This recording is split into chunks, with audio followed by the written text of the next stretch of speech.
to Dr. Fawcett. Thank you, Scott. Hello, everybody. Welcome to our Wednesday evening webinar. I'm glad you're here tonight. As Scott mentioned, I usually start out with a little bit of talking about some topic, which I'm going to do tonight, and the questions can follow from that or from anything on your mind. We've been having some really great questions last couple of weeks, so hope we keep that up. Tonight is kind of a little bit of the result of a little bit of meditation I did on basically freedom and recovery. And, you know, freedom has become oddly so politicized, it seems these days, what freedom means. But it's a really significant factor, I think, for addicts. And I was thinking about things that we have freedom from and things that we have freedom to or freedom for. So some of the things, at least in my mind, freedom from, for me, was that same cycle of sadness and despair and hopelessness and confusion. You know, that I think addiction means for us kind of getting trapped. And I think if there's one word that perfectly describes my disease was that feeling of being trapped. And I think recovery meant freedom to kind of break that cycle. And after sort of what seemed like many kind of futile attempts to heal, to break through that despair, my world every time just got smaller and smaller. My world seemed very limited and small and really totally wrapped up with the disease. So for me, that was one of the freedoms I gained by recovery was that freedom from that cycle. And there would be, I'd really have freedom, hope in that cycle, but there'd be despair, there'd be sadness, confusion, there'd be some attempts, recognition something was wrong, but I never seemed to be able to break out of that trapped feeling. Being trapped in my own addict story. You know, I thought I had so many repeated attempts to try to get on the right path that I kind of started to believe that I was hopeless and that I couldn't ever change and that I was really trapped in this life. And that wasn't true, but it's certainly what I believed, and all the evidence seemed to point that way too. I couldn't seem to do it. So for me, recovery meant kind of freedom from that. It was almost like a different person, a different life, where I could kind of rewrite the story. You know, rewrite my life turned out differently than it was set up to in the beginning, I think. And so freedom from that addict story, and really starting to learn that we can recreate, or we can write new stories in recovery. We can create new parts of ourselves and have different endings than maybe the ones we thought about. Freedom from that limited belief system that I grew up in, and that probably helped me survive whatever as a kid, but that belief system of seeing things in black and white, or overgeneralizing, or sometimes catastrophizing, or what psychologists would call cognitive errors. These are belief systems that were flawed, but they served to really enable my addiction to progress, and they kept me trapped. So I as I mentioned, black and white, catastrophizing, generalizing, jumping to conclusions, living with shoulds and nevers and always, all those things that kind of just keep us trapped in the whirlwind and the cycle, and never quite feeling like we're getting any traction to move forward. Feeling that from the belief that I was a victim. And I think that victimhood really, in a really negative way, kind of fueled my addiction, that kind of belief, poor me. And, you know, I know this is not great behavior, but look at all the reasons I do it. And kind of having that belief about myself, and almost like a destiny of sorts. And I think that ability to break out of feeling like a victim was really important. And from that came power. You know, I empowered myself over time. Certainly didn't happen overnight, but in recovery, I became empowered to break out of that story and not be a victim. You know, and people can do that with anything from class, from color, from race, from sexual orientation, you know, whatever. We can find something, we can take our successes and become a victim of our success, you know. So it's how we write the story and how we frame it. And so I think freedom from that was a big one. And then finally, of things I found freedom from, for me, it was no longer being defined by my past, by trauma, by things that happened to me, by feeling somehow I was destined to pay the price for stuff that I wasn't responsible for, or if sometimes things I was, but it's not really how the equation works. So feeling that I didn't have to be defined by that. I could, as I mentioned before, kind of rewrite the story or create a different ending or have different alternatives, or at least see the potential for different alternatives, that this could be different, that I wouldn't have to be this addict in decline. I could do something different.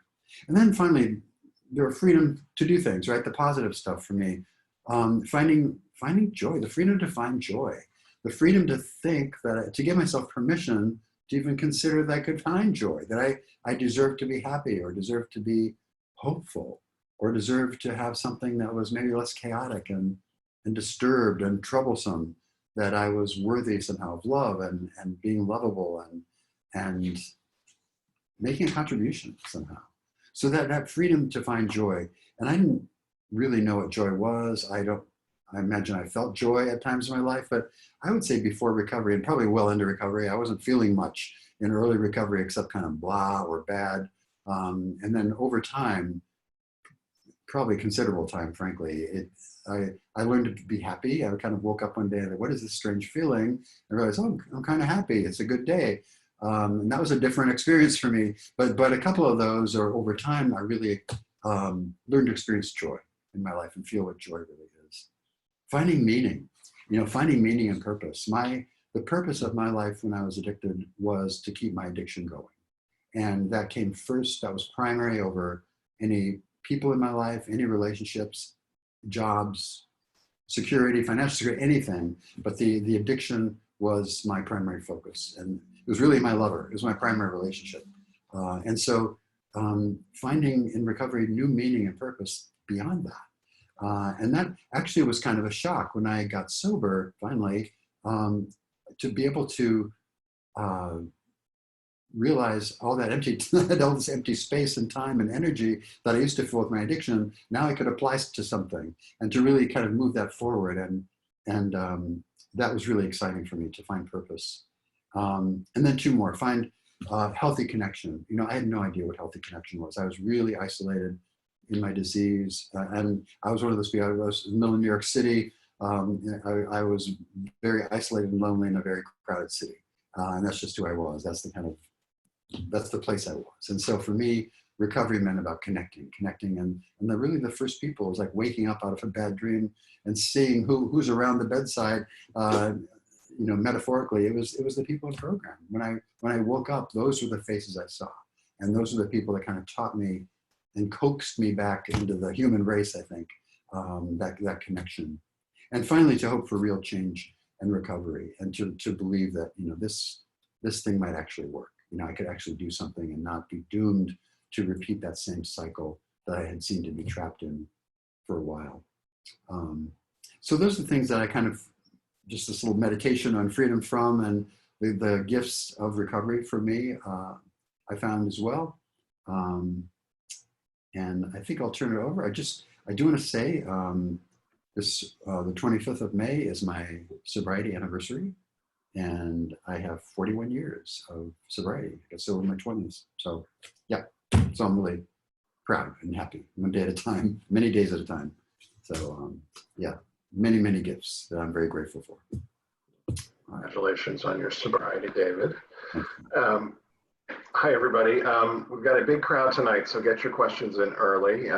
Feel free to type them in now. I did want to talk a little bit, as you were talking, David, one of the biggest gifts of my recovery, and it just kept, as you were talking, I thought, oh yeah, it's I have a choice today. Every decision, everything I do, I have a choice today. And I did not have any choices in my addiction. I just had one thing to do, and everything else was focused on getting me to that one thing. Even going to work was about earning a living, so I could pay for my insanity. And I love having choices. And I can't remember if I shared about this in this webinar or not, but it's about 2 or 3 weeks ago, I was just having a crap day. And California was on a really serious lockdown at that point, and I was kind of miserable. And I happened to be on the phone with Michelle Mays, who's a therapist on the East Coast. And she was having a bad day too. And she said, it feels like I'm in it. And it hit me, oh my God, my choices have been taken away. It feels like I'm in my addiction. That's why I'm having a crappy day. And you know, sobriety, I have a choice about how, and as soon as I realized that, I just made a different choice. I'm going to have a better day. I'm going to do what I can do and take advantage of the freedoms that I do have. The other thing that I was thinking about was somewhere around the 2 or 3 year mark of sobriety. You mentioned you didn't even know what joy was, and I certainly didn't either. I had forgotten how to have fun. And I realized that I was seeing things somewhere between maybe 2 and 3 years of sobriety. I was seeing things with a different set of eyes. I was like, I borrowed some like 10-year-old kid's eyes, and I started seeing the world as interesting and fun and exciting. And it was a really sort of a joyous realization to think, oh my God, I'm not bored and jaded anymore, which was, part of the trap of addiction. So yeah, I had a question and I was going to ask it. I've been waiting all day, but we've got a bunch of questions lined up. So if we hit a lull, I will ask my question. But let's go to the questions from our participants. And by the way, we've got some first timers tonight. So hello, welcome. Ask questions using the Q&A feature, and we'll do our best to answer them. So question number 1, hello, I am a chronic relapser of meth sex for 10 years. I live alone and the monkey in my head talks to me constantly, typically on a Friday, Saturday night. Euphoric recall makes me get an account on a hookup site and find someone with drugs that I can have sex with. It doesn't matter how many meetings I attend, how much literature I read, how honest I am with people, even on the day that I end up using. What are some tools I can use so my thinking does not switch so quickly? Well, great question, and thank you for being here tonight. This is something I think a lot of people experience. Certainly, chemsex addicts, but addicts in general. That kind of voice in our heads that kind of won't shut up, and the chatter, that self-talk, that kind of is really an expression of some internal processes that are going and kind of constantly pulling. And for me, it was really this tug of war. I remember sometimes being recognizing the voice as one that I didn't want to follow. I didn't want to, follow the voice of my addiction and pull me down into that trap. But it was such a constant chatter and seemed so powerful and overwhelming. I would do that. You mentioned a really important pattern on Friday and Saturday night, right? That's a really typical phenomenon for a lot of addicts, and especially chemsex addicts or people that have mixed up drugs and sex somehow. The weekend nights are really particularly perilous or dangerous. And so one of the things we always recommend is a really nice, strong, healthy meeting and plans on Friday and Saturday night. You don't want to be going into the weekend with an open space, with no plans, no accountability. So that's one really kind of easy trick, is to make a plan. And I don't know if you're going to meetings or not. Chronic relapse, I assume you have gone to meetings over the years, but I would find a nice, healthy meeting that you can go to. And it may not be a CMA meeting, by the way. And I go to CMA meetings myself. I like the fellowship. But depending on where you're at, some of the meetings don't have a lot of depth or recovery. And so you may want to find another meeting that has stronger meeting, sobriety, recovery, and that kind of thing. The whole feel I get from your question is that you're kind of in this on your own, right? You're kind of stuck in your own head a lot of the time, and all that's echoing around. And I'd really recommend you get out and connect with people as best you can. I think for me, that was the saving grace to kind of break the isolative echo the chatter in my head that just wouldn't shut up. I had to kind of go out and get out of myself. And for me, that was hard, just, with a lot of anxiety and awkwardness and stuff to go out. But I really do think that social connection is really important to go to a 12-step meeting or whatever fellowships are good for you. Sometimes go smart recovery, people like, or whatever it is that gives you the support. We need that connection. The connection is the healing force here. And so in terms of thoughts, tools, that switch thinking, I think part of that's just a function of meth and sex and the way it goes. I would sounds like you do kind of the purge thing of your apps where you kind of get rid of them and then you download them again on Friday and Saturday.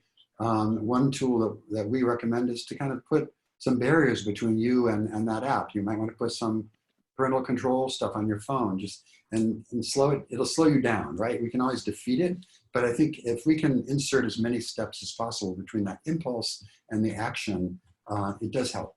And so there are lots of things to do, but I would really ask you to kind of go out and get connected in a fellowship meeting and really talk about it, because that replacing that impulse with that connection can be really helpful at that time. And there's other things too, gratitude lists, distracting yourself. I don't know if you have a pet, a dog or a cat.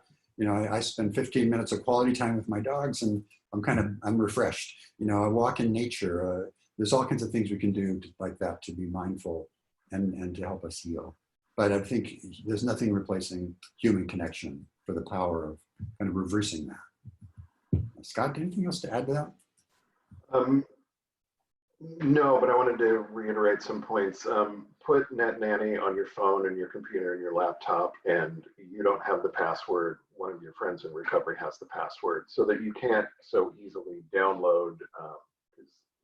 Almost certainly this is an app-driven Friday, Saturday night behavior. The other thing is, particularly with CMA, lots of people are struggling. So put it out on Wednesday. I really struggle on Friday and Saturday. If there's anybody else who struggles on Friday and Saturday, let's go to a movie and then let's come back to my house and we'll play cards until we're all so tired we can't even think about acting out. Or is there somebody's couch I can crash on Friday and Saturday until I get some sobriety under my belt? Things like that. Do something else with other people.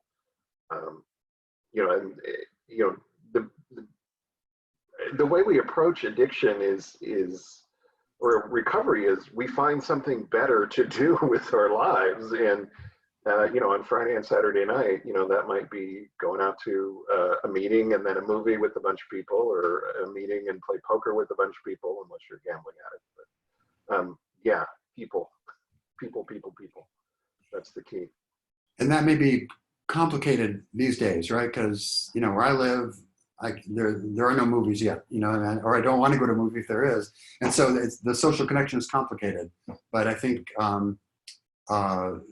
there's ways around it. The people that have been in quarantine basically for a period of time that you can trust, or, so that's happening with groups of my friends now that kind of trust each other to have not been in contact will come together. And also there's, Zoom. It's not quite as good as the real thing, but it's better than nothing. Yeah, and you can even play video games online with your recovery buddies. You can all be on the same game at the same time. And, I'm not a gamer, but I know that's possible. I've been experiencing intense sexual dreams at night, especially after EMDR therapy or when I've spent a lot of time journaling. Sometimes when this happens, I'll start to act out with masturbation almost without any thought or control. Other times I won't act out, but I'll still be filled with a sense of shame and despair. I feel like I can't trust my own mind and body. I'm having difficulty falling asleep for fear of my own fantasies. Is this a common response to therapy and recovery work? Great question. Wow, wonderful question. And, congratulations to you for doing the work too, the deeper work that is really difficult, but I think it really pays off for recovery. The short answer is kind of yes, this does sort of go with the territory. EMDR is a fantastic trauma therapy. I do EMDR myself. And one of the important things about kind of closing off a session, right, is to kind of try to close it off as best you can and have it to be picked up the next time. And I always tell clients, you may have things, if it's really disturbing, jot it down. And we do our best to kind of put it away. But it's true, once you kind of start to uncover that, we don't really have a way to control what starts to filter up and bubble up. And so it does lend this sense of like, things are a little bit out of control, can't trust stuff because things are bubbling up that you don't have any power over. What you do have power over though, and I'd encourage you to kind of embrace this, is how you react to it. It's very similar to any other drug dream or sexual acting out dream, where they do happen, they do pop up, and I don't believe there's any deep meaning to it or significance, except maybe some memory was rattled or some connection we're not even conscious of, fired, and there it is, it pops up. It's the same really as if you're a sex addict and see someone really attractive on the street, you may feel, attracted to that person. So what do you do with it? That's the important thing. And what do you do with that dream? And I think to really process it, to know that it doesn't have meaning, it doesn't have intention, that doesn't mean that that's going to happen to you. But I think it just is your brain trying to release this stuff, and ultimately in a healthy way. We need to get that stuff up and out. And that is, I would encourage you to journal. If you're not, journal at least the high points, because one of the important things, a tool to do that when those things happen in a dream or any other time a feeling comes up, we need to kind of express it. We need to move it.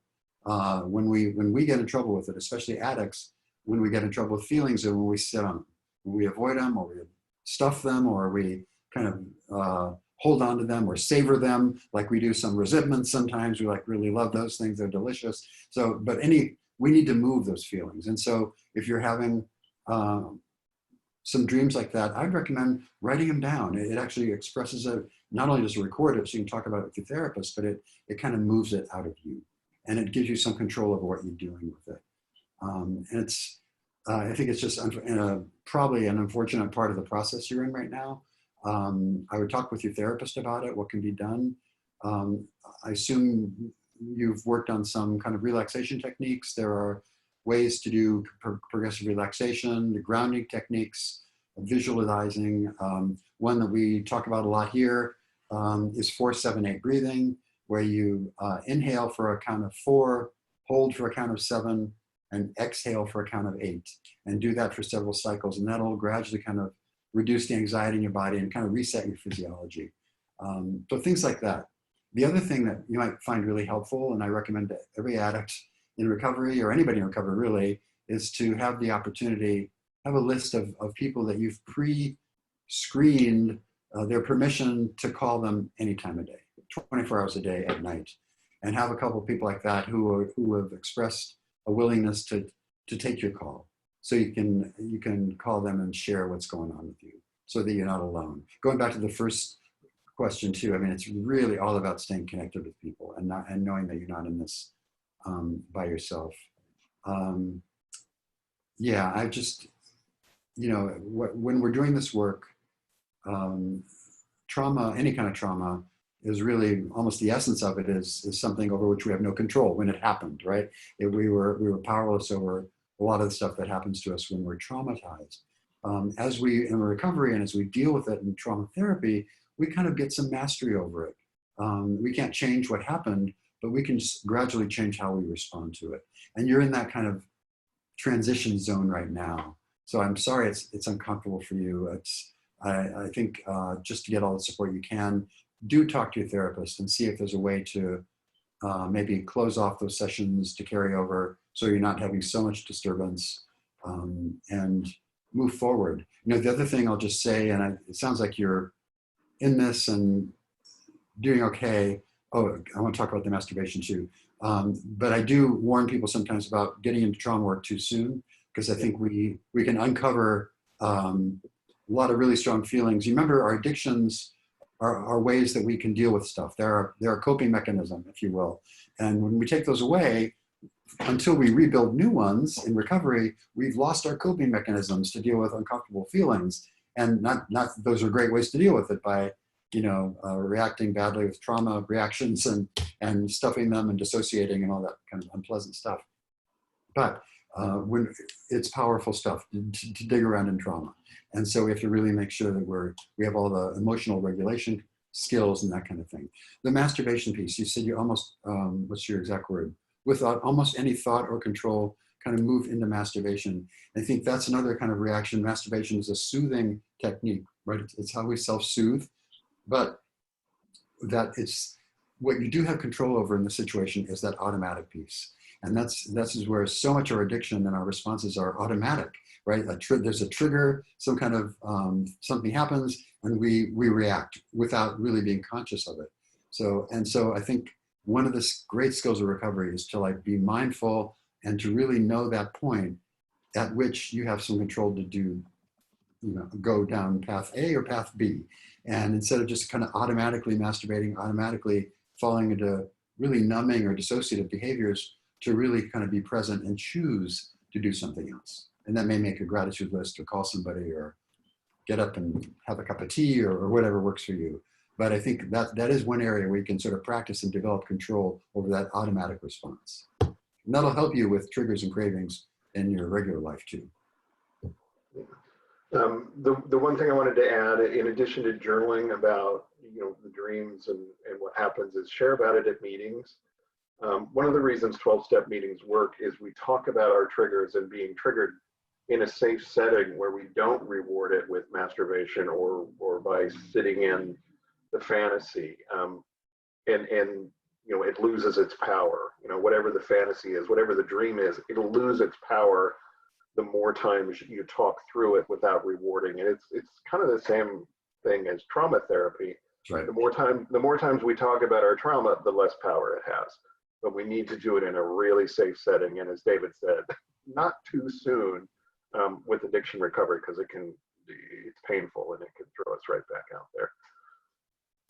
So next question, does the recovery process get easier as time goes on, or is it always a struggle to remain sober? And this is from a sex addict. Yeah, I mean, the short answer is yes, it does get easier with time and just recovery. I think, sex is such a integral part of our lives, and unlike drugs, we want to learn how to incorporate healthy sex and intimacy into our lives without the addictive part, and that takes basically reworking our approach to sex and how we do it, and dealing with our own issues of intimacy and attachment and how we relate to people, and if we're vulnerable and do we trust, and all these other elements come in. And so because sex is so powerful as a soothing mechanism, it's often kind of our first go-to response when we're feeling emotional distress or worry or upset or even boredom. And so we have to kind of unlearn how to do all that in recovery from sex addiction, so we're not triggered and responding to those triggers. But yes, it absolutely does. And I think as you start to develop a more positive relationship with your sexuality, it gets easier, it gets better. However, it always is there. And I think that's one important thing to remember, that's kind of dormant. You'll have down the road days and weeks when you don't think about it, maybe days when you don't think about it, I'm not sure how you go weeks, but I think there's great periods of time when addiction is not the focus of my life.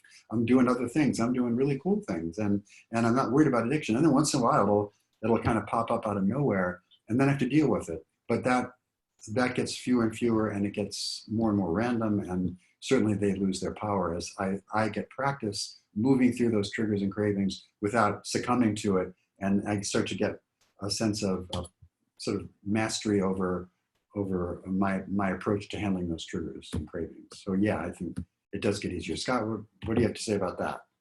It absolutely gets easier over time. They've done studies, and people who stay sober for a year tend to stay sober forever. The slippery part is really it's not even the first 90 days. I think it's that second 90 days is when people really tend to struggle, or right before the 1 year, but that's neither here nor there. For me, this goes back to what, and I'm probably wrong, so correct me, David, if I was wrong with those numbers. That's actually correct. Oh, okay, that's right. Thank you. I feel better now. David and we always talk about connection, and recovery gets easier as we start to connect with people, really connect with people who are sober. And that's when I was able. I'm coming up on a sobriety anniversary too, not nearly as many years as David, but I was able to get sober and stay sober when I started attaching myself, and there's no other way to put it. I attached myself to people with good sobriety, who were also smiling. I looked around for what I wanted, which was long-term sobriety and a smile. I didn't care what car they were driving. I didn't care where they lived. I didn't care if they were gay or straight or young or old or black or white or green or purple. I didn't care. If they were sober and smiling, I just glommed onto them. And that's when it got easier for me because they knew how to stay sober and they just dragged me along for the ride. So go for it. So, Yeah. I have been a sex addict since my teens. I've had well over 8,000 anonymous acts with men. I was molested as a young boy. I had disclosure to my wife in 2012. I've been in and out of therapy since then. I recently came out as gay with Dr. Rob's help. That's Dr. Rob Weiss. I have found much success with seeking integrity. Thank you. As you said tonight, I was an empty shell feeling unlovable. I'm feeling a little better and working with my wife to stay together. How do I move forward? I also have ADHD and poor impulse control. Help, hey, you're an addict. Congratulations, you're an addict. Wow. Well, congratulations on the hard work you've done and the results that you're experiencing. And I think, getting clean and sober, just if we look at the step, that's step one, right? And getting recovery, the work really starts to begin after that, the growth work and the good stuff. And I think that's where we have to kind of, deal with who we are and what we want to change and our relationships with other people and God and kind of move into a different, change our life, that freedom that I opened up tonight speaking about. And so you've done a lot of that work already. It sounds like the level of work you're doing is not, fighting daily addiction, but to really look into deeper issues. And for me, getting honest with myself about who I was and was just so important because my addiction, like a lot of addiction, especially a lot of sex addiction, I think, is all about shame. It's wrapped up in shame, and I was very shameful about who I was and what I felt. And for me, finding a way to deal with that in a healthy way and honor that was huge. And so I think, part of the work you're doing and however that looks in your marriage and with who you are, and there's infinite ways that can be all worked out. So good for you. I think how do you move forward? I would say keep doing what you're doing because it sounds like you're doing some pretty amazing work. I think the key, and Scott mentioned something, I just kind of want to reiterate, the first 90 days, there's sort of a little bit of a golden period somehow, I think, because it's all magical. And you start to wake up and it's kind of the sprint, right? After 90 days is when you kind of have to switch gears into more of a marathon. Okay, this is going to go on a while. It's like I could deal with lockdown at home, for the first 4 weeks, but now, wait, this may go on a while. I have to kind of change gears in how we think about it. And I think recovery is like that too. We have to kind of start to plan for the long haul, and then other stuff starts to happen. And, the post 90-day period is a high risk period. The second year, in my experience, personally, was a high risk period, just because I was starting to realize stuff, and that's some of the hard emotional work was going on. Whatever period it is, there's rewards and risks. But I think just keep moving forward, use your tools, stay connected. I think really with the issues you're talking about, and with most of us, we can benefit from some kind of therapeutic assistance at some point, over a guide over the time. And I just want to mention the ADHD and poor impulse control. One of the things we know is with addiction, the neural connections between our kind of limbic system, this emotional center of our brain that really drives a lot of addiction and addictive behavior, the connections between that and our frontal cortex get frayed. And our frontal cortex is the part of the brain that helps us control impulses and predict bad outcomes to things. Like it's the voice saying, no, that's not such a good idea, and helps us resist a lot of kind of adult executive control center kind of stuff happen. And with a lot of addiction and sex addiction, and especially addiction that started as a teenager, when your brain is really forming, a lot of that takes time to kind of reestablish those connections. And so you'll find in your first year, and sometimes up to your first 2 years, people are more highly impulsive. It's harder to read a book. It's a lot of ADHD, a lot of indecision.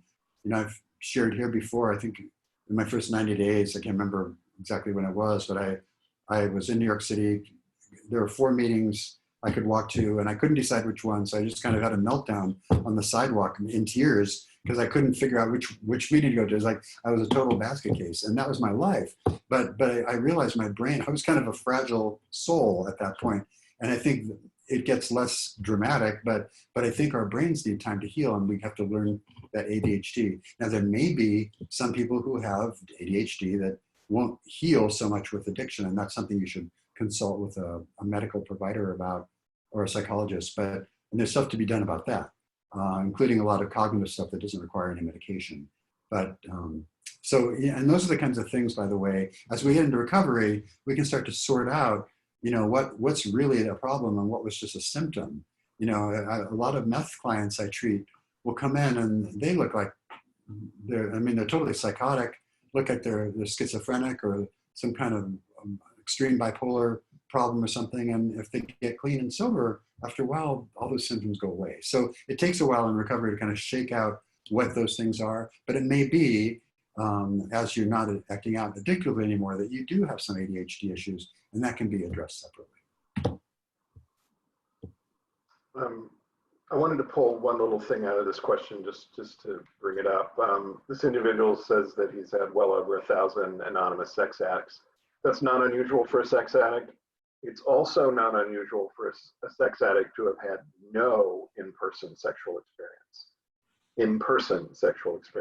A lot of guys walk into the room and they've never had sex in the flesh with another person. It's all been online. It's all this huge fantasy thing. It's a different way of being a sex addict. It doesn't make one person more of a sex addict or less of a sex addict or a better sex addict or a worse sex addict. It's all about sex. It's all about escape. Whether I'm looking at porn for 6 hours a day or, chasing sex in bathrooms and bathhouses and public parks for 6 hours a day, or on apps for 6 hours a day, it's the same thing. Someone here wants to know about the best place to attend intensive therapy. We're a little partial to our own intensive therapy at Seeking Integrity, but there are a number of good places. And what I would suggest, I'm going to put in the chat feature our phone number to call Tammy Verhelst, who's our person who can help you figure out the best place for you to go. So I'll put our number and Tammy's name in there. And that's the best way to go about this. There's lots of places. We have Dr. Rob Weiss, who wrote the book on sex addiction. We have David Fawcett, who wrote the book on, literally the book on paired substance sex addiction. We kind of feel like we have the best program. For people who don't know, we have a residential program in Los Angeles. Just people may not know that. So yeah, yes, we do have a residential program in Los Angeles. We also have, which we're starting up next month. I'll add this 6-week educational courses for male sex addicts, which I will be teaching. And it's fairly inexpensive, and it's an hour and a half on Saturday mornings. It's not therapy, it's education, working through some exercises and understanding more about your addiction. But if you're interested in intensive therapy or inpatient, definitely call Tammy. So we'll skip to the next one here. I'm a recovering alcoholic with 2 years of sobriety with a cross addiction to porn that I am in recovery for, working multiple resources. I smoked tobacco for 35 years and was unable to quit in spite of numerous attempts to quit through multiple programs. I adopted a vape and have been free from tobacco, not nicotine, for an extended period, and I am happy to not be inhaling carcinogenic smoke. David, I'll let you deal with that. With all my stuff going on, I still cling to the vape and consider it a miracle that I don't smoke. My wife wants me to stop right now. I'm not ready. What can we do to break the impasse? Great question. Yeah, so congratulations on your 2 years, by the way.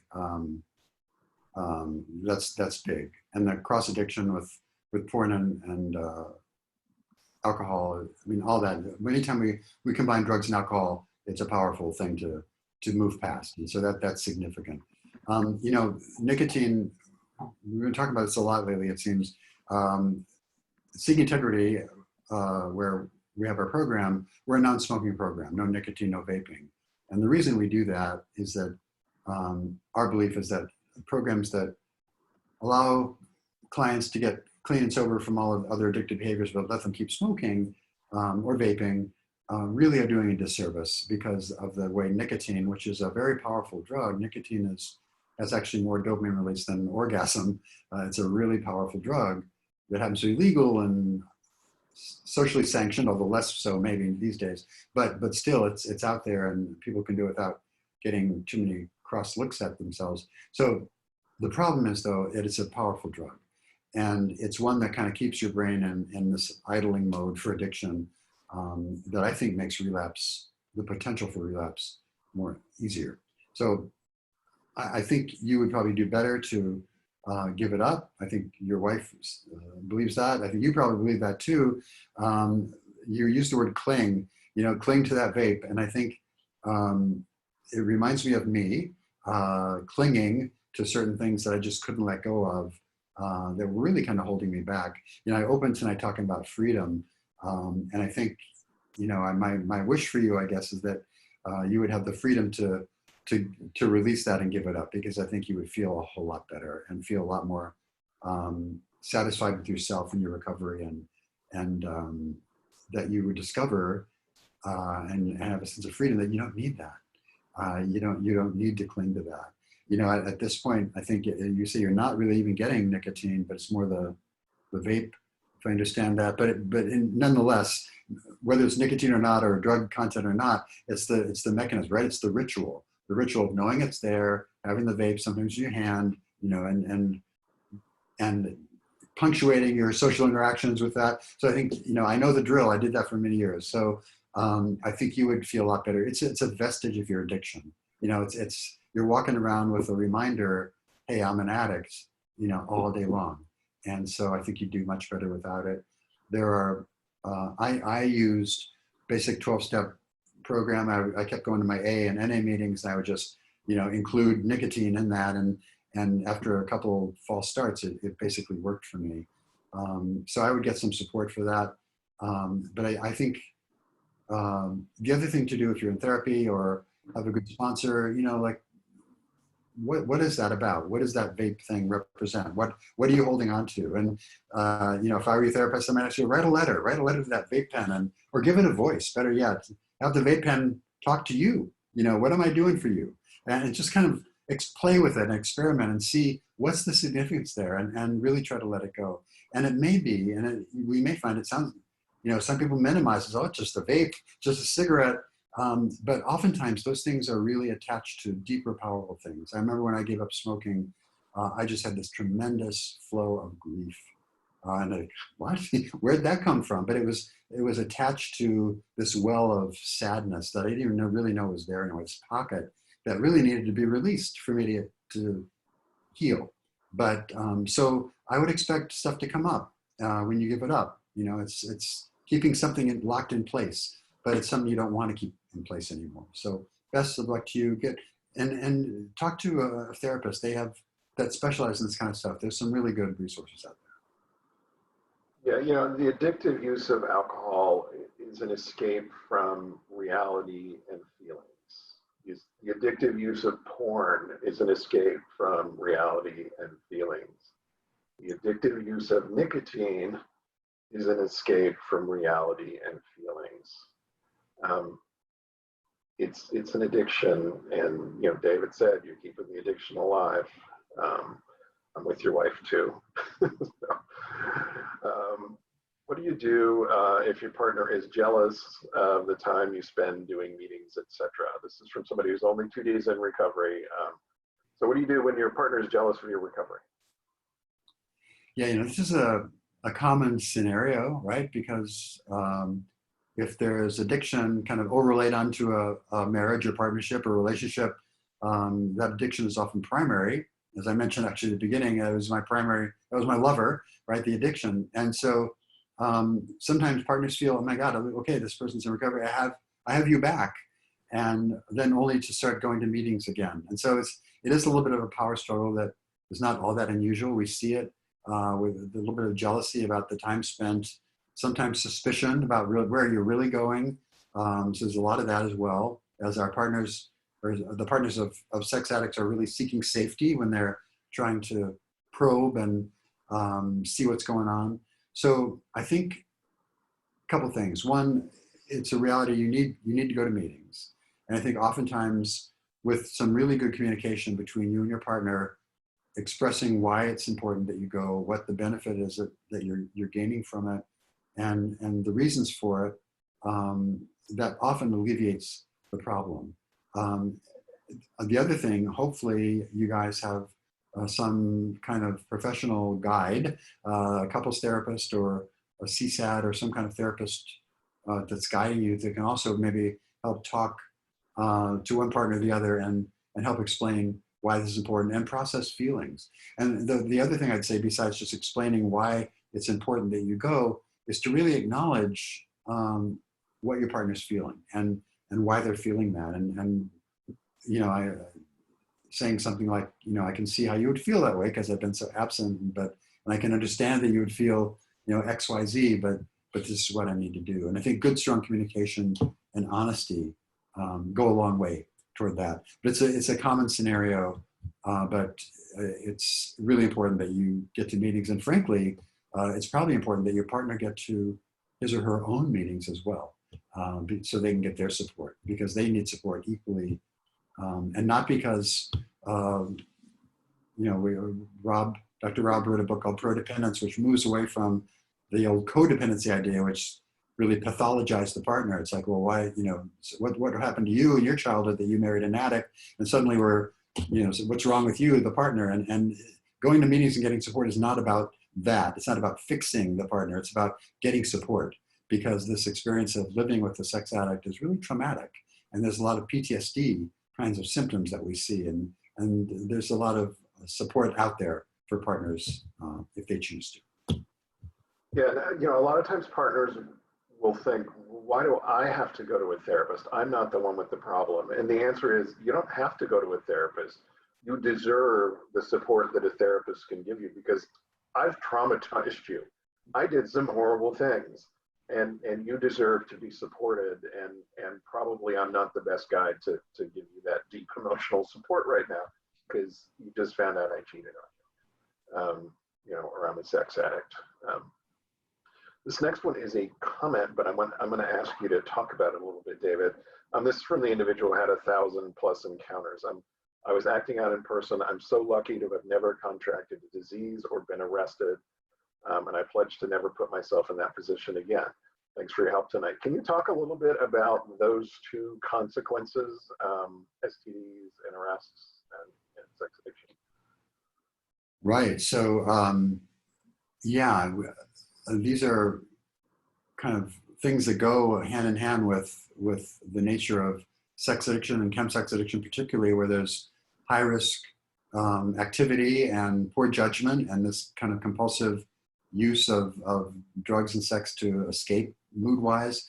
And so very frequently, and I you know, you're extremely lucky to have not had those consequences, because I recently had someone I know of here and where I live who has a high profile job in the Justice Department and couldn't resist going to bookstores and had a near miss. He didn't get caught, fortunately, but I mean, he knows better. Every cell in his body was telling him, don't do this. But there was a bit of excitement, there was a bit of intensity, and there was that addictive pull. And so, remember I was talking a few minutes ago about how in addiction, the pathways between our limbic center that kind of pulls us toward this addictive behavior and our frontal cortex that says, whoa, that's not a good idea, those get really turned off, you know, so we're not thinking clearly, we're not making good judgment. And so people do get these consequences. So you're lucky that didn't happen. The other thing is the STIs, you know, HIV, Hep C, these days even COVID-19. I mean, God knows that it's very easy to get stuff out there, and that's very common. And sadly, you know, addicts not only are impacting themselves, but they're often impacting their partners as well. So, you know, we always get our clients always have like a baseline test of things, just see where they're at, just so they don't take something home unknowingly. But these are things that do happen. They're often, there's a lot of shame about it, oftentimes, which also drives the addiction underground. but these are consequences that every addict in this area has lived with or has worried about. You know, I worked with gay men for 20 years, and so many of them would be out partying, you know, party and play, meth, Irish sex, sex addiction, and many of them did contract HIV or Hep C, but the ones that didn't lived a constant nightmare of, oh my God, what have I done? You know, getting tested and living that panic state until they could get a test, and then that test, you know, maybe it was the window and they had to get tested again. It was a life of turmoil and terror. And so, yeah, that goes hand in hand with the addiction. So be glad you're free of that right now. Yeah, and I just wanted to reiterate that last point David made. Whether you get arrested or not, whether you get an STI or not, that fear is dreadful. You know, when I was in my active addiction, every time I heard sirens, I thought they were coming for me. I'd have a panic attack. Every time I had unprotected sex, which was every time I had sex, oh shit, what have I done? You know, and I had to live through that over and over, and it was just brutal. And you know, people do experience these consequences. I mean, how many celebrities do we know who've been picked up with the prostitute or have come out as HIV positive because they were having unprotected? Just the list is really kind of endless, and that's just the ones we know about. So consequences happen with sex addiction, and they're not pretty when they do. So I just want to say one more thing, because he says, never contracted, but he pledged to never put myself in that position again. You know, I think that's the other part that we do over and over again, right? We tell ourselves that I'll never do that, and then we end up doing it again. And with those repeated failures, I guess, or crossing those lines, our bottom line behaviors that we just blow away, that just creates this whole sense of shame and what, you know, just this horrible shame spiral of the fact that we're just damaged goods. You know, what's wrong with us? And that really contributes to the addiction as well. It's a horrible spiral to get in. Okay. This will probably be our last question here, because we have to end right at 6, because there's another meeting that needs the space right after us. This is from a female married sex and love addict. She says, I don't know how to stop using fantasy to soothe myself as I go to sleep. I've stopped sexting, I've stopped role playing, I've stopped drawing porn, I've stopped watching porn, 12 weeks sober, congratulations. That is awesome, but I can't seem to stop fantasizing to get to sleep. I've done it for so long, it seems impossible to give it up. Any suggestions would be fantastic. David? Well, first of all, congratulations on everything you've done. These are really hard things to do. Sleep, the period when falling asleep is a really difficult time, because it's quiet, the day is quiet, that's kind of when our demons start to come up, or our worries or anxiety, and everything starts to float around. And so it's a tough time. Couple things I would recommend: not eating too much before you go to bed. I would not watch the news. I would not watch TV for like an hour before you go to bed. Start to quiet yourself down. We talk about, in terms of sleep hygiene, you know, not using your bed for anything but sex or sleep. You know, a lot of Americans eat dinner and play and read and just do everything in their bed. And so somehow psychologically, it's important to define the bed as a place for sleep. And so breathing, the 4-7-8 breathing techniques I mentioned, a hot bath, tea, I mean, anything like that. And I will tell you, it's going to be frustrating. I swear to God, I did not sleep the first 2 years of recovery. And sleep was terribly disturbed. And that goes with the territory. What is important, though, is that you don't succumb to that self-soothing, because that's just going to keep the pattern alive. And it's going to get better, but it's going to be probably a couple really difficult nights of tossing and turning if you sleep at all. But you really need to avoid falling into that self-soothing behavior, because it just keeps it going. You're kind of losing ground when you do that. And I understand how hard it is. And I mentioned earlier tonight about being conscious of it. You know, sometimes we fall into those patterns automatically. Suddenly we find ourselves doing it, or our mind is drifted over off into those self-soothing behaviors or thoughts or fantasies. And it's really important to be conscious of that and kind of bring ourselves back and focus on something. I think it's important not just say don't do it, but what are you going to do instead? And so instead, I would focus maybe on gratitude, things that are positive today, or focus on an image. If there's a peaceful image, sometimes I work with clients and develop what's a safe place. You know, what's their favorite place in the world? Is it a place on the beach or a place in the woods? And to really drop into it and imagine it with all your senses and just kind of go there, take your mind there. And actually, interestingly, your physiology will kind of follow that. So yeah, there's a lot of tools, although there's nothing that's going to make it too easy. It does get better though, but you're just prolonging the agony by continuing to do that, despite all the wonderful things you've given up. You know, that it's going to be, that self-soothing is going to be a problem if you can't break it. Part of sleep hygiene is go to bed at the same time every night, get up at the same time every morning. Even if you didn't get enough sleep, do it anyway. You do that for 3 or 4 nights in a row, you'll get into a habit. I've been doing that for 20 years of recovery now. The other suggestion, and this is kind of an AA joke. I don't know if you've ever read the Alcoholics Anonymous. We call it the Big Book. It's really boring. It's a wonderful book, but it's really boring. So the joke is, take out the AA Big Book and read a chapter. It'll put you to sleep. The SLAA Big Book is a little less boring, but also not great. So take it out and read from that, and it'll probably put you to sleep. So, you know, that's always my suggestion. Get out your Big Book and read. And nobody ever died from lack of sleep, so don't worry about it. Yeah, my sponsor said that for 2 years. I wanted to really kill him, but it's true. It's true. Thank you, everybody, for being here. We do have to vacate the space now, so we'll be back next week. Thank you, David. Anything you want to say real quick to wrap us up?